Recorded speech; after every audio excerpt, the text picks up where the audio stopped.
Bakubita sanzari mwese ntiyamenye yaje na woje sandi misetse nino iyo nojana sanzari ni sanzari ku buri wese nyine acuka wese acuka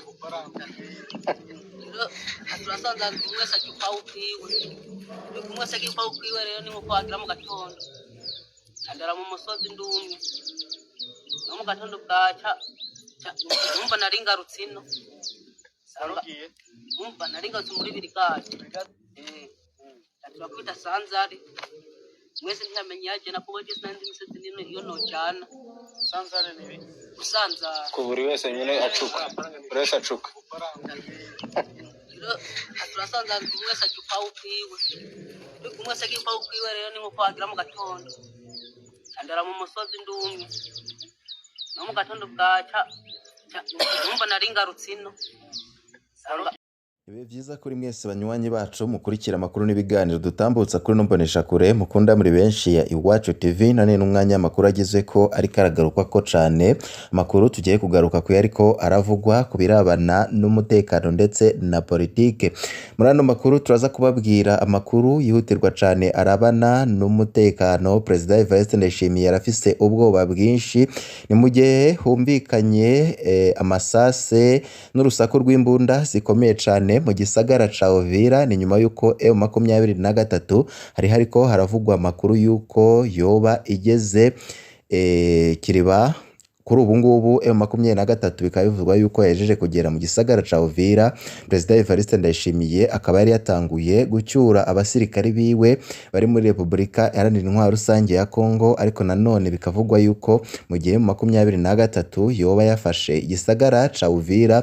Kuri ubu ngubu ingaruka zikomeye cane ziri ku gihugu c'u Burundi, harimwo nuko umurwi w'abaroberi bareditabara kuri ubu ngubu bivugwa yuko bariko barakorana na M23 bazaba borohewe kubona inzira banyuramo baza gutera Uburundi. Muri kano kanya turababwira amakuru y'ibanga twahejeje gukura mu masoko yacu, aho bamwe mu basoda b'u Burundi bahejeje kuvuga yuko rwose bitebuke mu gihe igisagara ca Uvira kirangiza gufatwa neza, kuko n'ubundi amakuru ava ku rubuga rw'intambara avuga yuko igisagara ca Uvira kuri ubu ngubu cyafashwe, ariko nanone nyine intambara zikiriko ziraba, aho amakuru adushikira avuga yuko ibintu byasubiye gukomera cane. Abasirikare b'u Burundi bahunze ndetse n'igisirikare ca FARDC, Wazalendo ndetse na FDLR.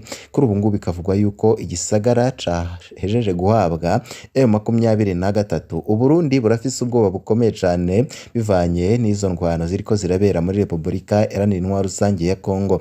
Kuri ubu ngubu turaza kubabwira amakuru ya General Godefroid Niyombare. Kuri ubu ngubu bivugwa yuko ariko arafashanya na M23 mu ntambara bariko bararwana n'Abarundi ndetse n'abasirikare ba Congo na FDLR muri Republika Iharanira Demokarasi ya Congo. Kuri ubu ngubu M23 akaba hari ivyo yumvikanye n'abasirikare bareditabara, harimwo kubafasha mu gufata Uburundi, kubera ko igihe kinini cane Reditabara imaze irwana tashoboye gufata n'umutumba. Ariko kuri ubu ngubu bikavugwa yuko M23 kubera ko Reditabara yifashije mu ntambara barimo muri Republika Iharanira Intwaro Rusange ya Congo, kana nyine igiye gukora igishoboka cyose kugira ngo ibashoboze kuba bakinjira Bujumbura ndetse bafate igihugu. Kuri ubu ngubu ubutegetsi bw'u Burundi bukaba buri mu bwoba bukomeye cane. Amakuru rero turagenda turabigaruka ko byinshi biriko biravugwa cane muri ano makuru, turagenda turabigaruka ko nimba utarafyonda kuri sabone canke subscribe banzu fyonde ko kugira ngo uzurabana natwe mu nkuru n'ibiganiro twama twatambukishije kuri nombonesha kure mukunda muri benshi Shiramatsiko TV. Reka ano makuru yacu tuyatangurire kubivugwa ku nama zikomeye cane z'umutekano zahejeje kuba nga mu gihugu cy'u Burundi. Inama zari zirimwo abagenerali bakomeye cane, harimwo President Evariste Ndayishimiye, General Prime Niyongabo, Gervas Ndirakobuca umukuru w'inama nkenguzamateka ndetse n'abandi banyacubahiro benshi bari bateraniye muri iyo nama. Inama yari y'umutekano, baraba ukugene vyobo kifata mu bijanye n'izi ndwano ziriko ziraba bakeka yuko zishobora kwinjira nga mu gihugu cy'u Burundi.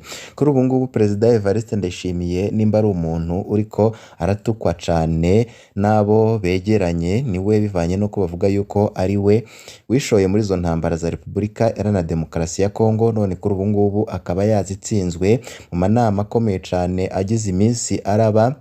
Kuri uyu munsi humvikanwe yuko ingabo ziri muri Uvira zigomba gutaha zikagaruka mu Burundi bivanye nuko babona yuko atagisigaye M23 yejeje gufata icyo gisagara, nubwo bataratangaza nyine, nubwo nta tangazo rirasohoka ryerekana yuko M23 yafashe icyo gisagara. Kuri ubu ngubu amasase menshi ndetse n'ibikoho bikomeye, harimwo umuvundo ukomeye cane w'abasirikare b'u Burundi bariko barahunga, ndetse n'igisirikare ca FARDC n'insoresore za Wazalendo, hatibagiye n'umurwi w'inkorabara usize ko z'abanyabwoko mu gihugu cibanye cy'u Rwanda FDLR, aho bariko barahunga cane abasirikare baye mu 23. Kuri ubu ngo bivugwa yuko bahejeje gushika mu gisagara ca Uvira, ni nyuma y'indwano zikomeye cane zigize iminsi ziraba hafi y'ico gisagara, aho hagiye higarurirwa uduce dukomeye cane twari dukambitsemwo igisirikare c'u Burundi, gutyo bakagenda bararwana, bakagenda bafata ivyo birindiro bikomeye cane. Nibwo buryo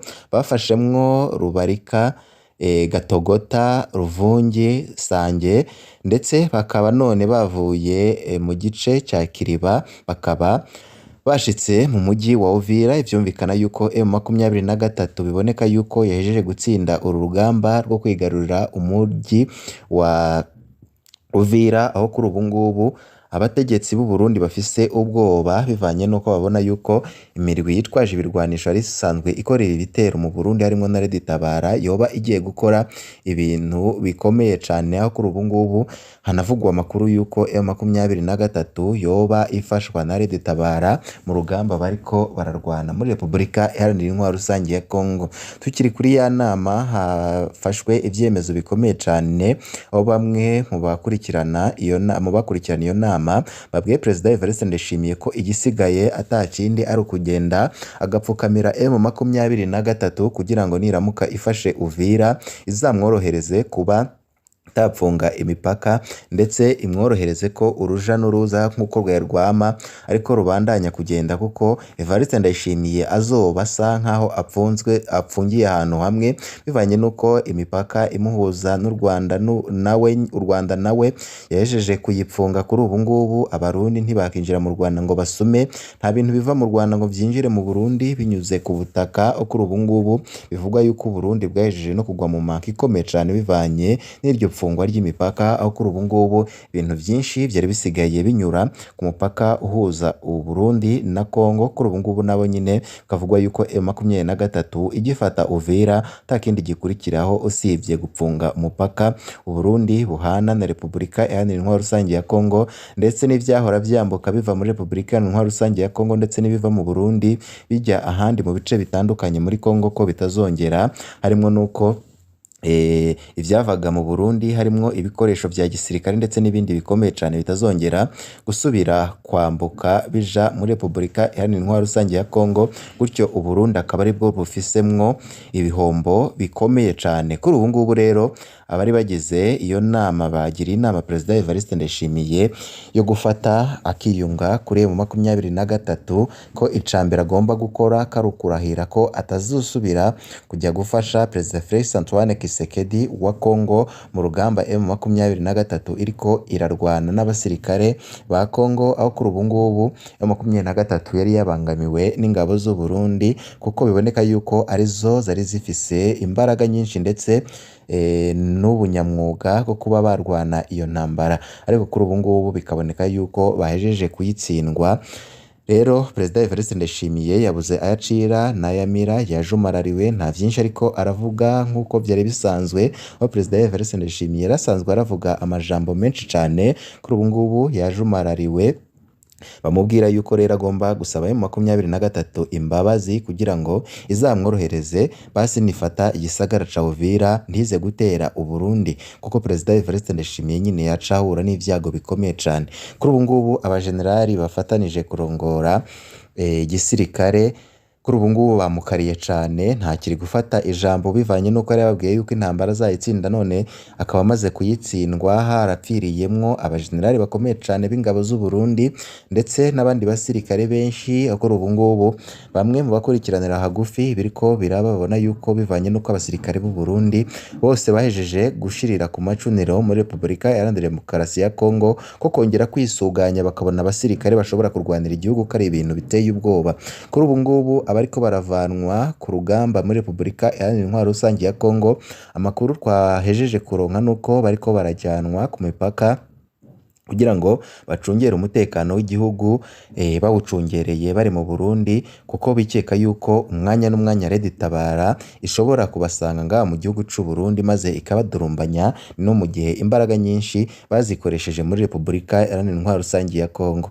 Amakuru arushikira avuga yuko amakamyo atwaye abasirikare aragaragaza yuko abasirikare bananiwe rwose, barafise inzara ikomeye cane, bigaragara ko bamaze igihe kinini cane bariko bararwana iyo ntambara nyine imaze igihe ishamiranyije M23 ingabo za Congo Wazalendo, abasirikare b'u Burundi ndetse na FDLR yasize ikoze ihonyabwoko mu Rwanda. Kuri ubu ngubu rero amakuru abagenda aravuga yuko izo ngabo zinaniwe cyane, ko umwansi aramutse yinjiye muri kino gihe ibintu byaca biyangara, igihugu bagifata umwanya isase bivanye n'uko imbaraga zose zoba zarakoreshejwe mu ntambara ziriko zirabera muri Repubulika Iharanira Intwaro Rusange ya Congo. Perezida Evariste Ndayishimiye yari buze guturuka hehe M23 ayisaba imbabazi ku vyo amaze iminsi arayikorera. Kuri ubu ngubu amakuru atariko aravugirwa hejuru, bivugwa yuko hari ibiganiro Perezida Evariste Ndayishimiye yoba yaragiranye na M23 ndetse n'abasoda b'u Rwanda kugira ngo abasirikare b'u Burundi bagarukanwe mu Burundi.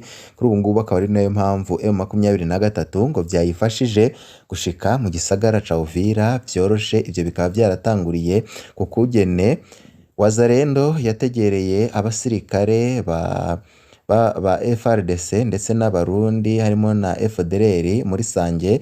No kuvuga ko abasirikare ba FDLR no kuvuga ba Congo bari bavuye ku rugamba mu tundi duce M23 yari hanganyemwo n'abo basirikare, gutyo bagira ngo baze mu gisagara ca Uvira. Wazalendo irabankira aho bikeka yuko haba harimwo n'abagambanyi. Kuri ubwo ngubwo rero batangura gushamirana, bararasana gushikaho abashika muri 36 basize ubuzima, abandi 20 barakomereka. Gutyo ingabo z'u Burundi zita zifata ingingo yuko batabandanya kurwana urugamba mu gihe ba nyirarwo bariko barasubiranamwo, ba nyirarwo bariko batabona imbaraga abasoda b'u Burundi bariko barakoresha muri urwo rugamba. Ubundi mu busanzwe birazwi yuko abasoda b'u Burundi muri aka karere bakomeye cyane, kandi birazwi ko ari abakerebutsi bakunda kuba barwana atakindi bareba inyuma. Ariko nanone biriko haribazwa impamvu abasoda b'u Burundi baba ariko baratsindwa ukuraho kugiraho M23 ibirukankana. Ariko nanone amasoko yacu akavuga yuko nyine hoba hari ibiganiro byoba byabaye hagati ya leta y'u Burundi ndetse na M23 babifashijwemwo n'igihugu cibanyi cy'u Rwanda, nk'uko amakuru tudafitiye ivyemezo ariko arabandanya avyemeza. Kuri ubu ngubu rero u Burundi buriko barafise ubwoba bukomeye cyane, ntituzi nimba M23 ribuze kumva Burundi, kuko Burundi nabwo nyine bwatanguye utwigoro twabwo gukura abasirikare bari barasije muri Uvira kugira ngo bacungere igisagara ca Uvira.